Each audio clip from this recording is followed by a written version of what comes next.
Hello, I'm WP Suazo, and our topic now is aggregate supply and demand.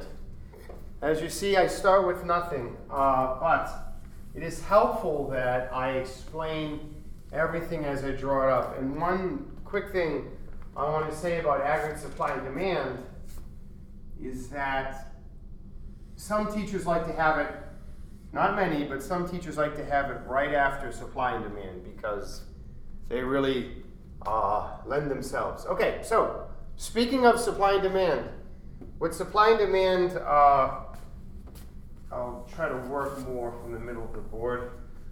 So with supply and demand, this is price. The vertical axis is price. However, now we shall have prices. So there are prices. Supply and demand, this is quantity. We could call this quantities, if you will, or we could call it GDP sub R. Now, what does that mean? Gross domestic products, real gross domestic product. And this means actual units.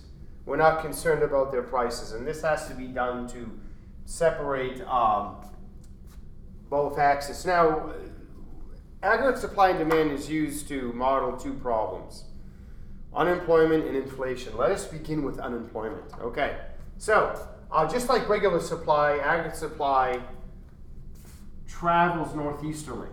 But let's say we have American industry that is a bit pent up. So it's constrained by taxes, by regulation, by lack of innovation. So this here, we have aggregate supply. And let's say we have a meek American population with aggregate demand being a bit to the southwest. So here is aggregate demand. Current equilibrium is here, and current price level is there. My most arbitrary price level is 100, and let's say GDP can be anything. Let's say 16 trillion if we're talking about America. That would be a horrific recession or depression, but I want the numbers to be clear. Okay, so not enough commerce to give everyone a job who wants one. What is the solution? Well, it depends what economic camp you're a part of. The classicists say that eventually discounting will save the day. Said Jean-Baptiste. He said eventually discounting will come into play.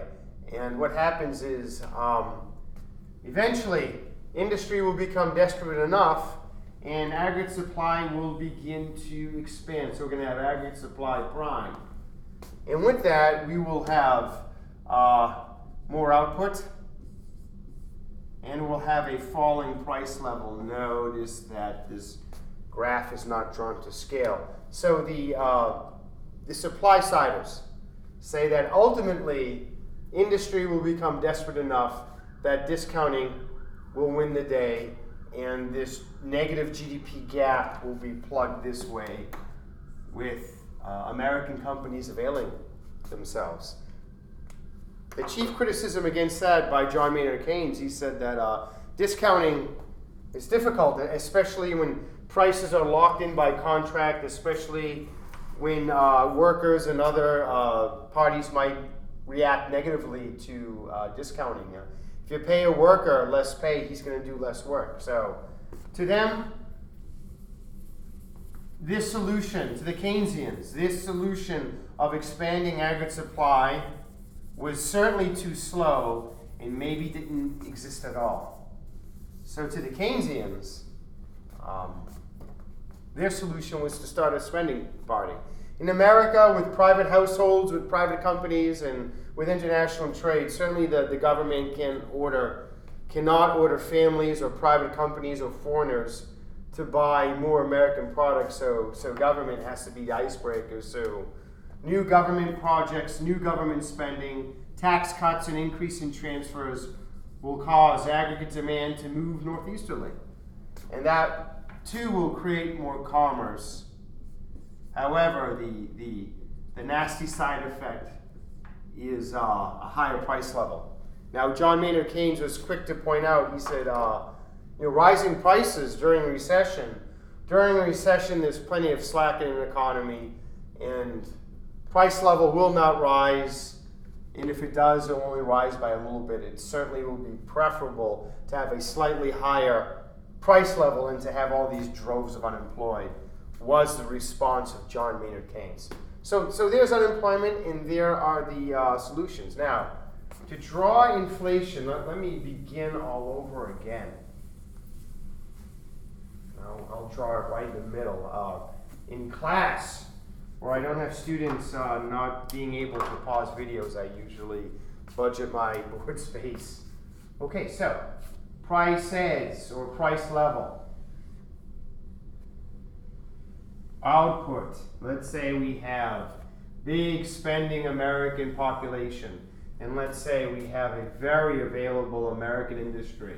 So here is aggregate supply, here's aggregate demand, these are the prices, and here we have real GDP. GDP sub R just means units, no regard to prices. So we're all the way out here.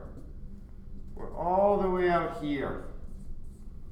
Everybody's working overtime. New employees are hard to find. You quit your job, your employer struggles to replace you. Well, that might cause you to ask for a raise. And 22 trillion. If the American economy's full employment is, say, at 20 and we're at 22, then we're asking for inflation.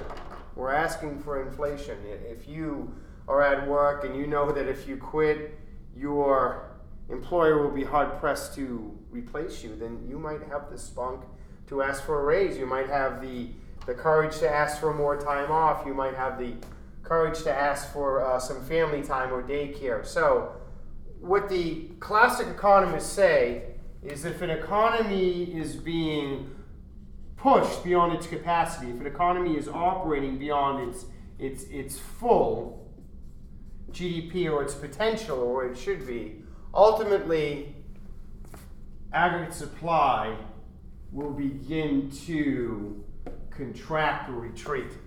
So then we'll have a new equilibrium looking something like this. And so if 20 trillion is our natural output, with time, nature will put us there, but the nasty side effect will be higher prices. So if we do nothing,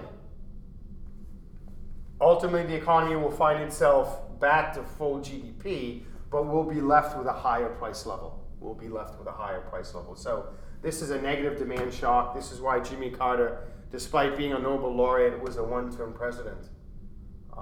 Because a negative supply shock means the worst of both worlds, less GDP with higher prices. Okay, so what do the activists say? What do the Keynesians say to this threat? I know people talk about activist judges. What about activist economists or activists, government bureaucrats? Okay, so I did too much erasing, as you see.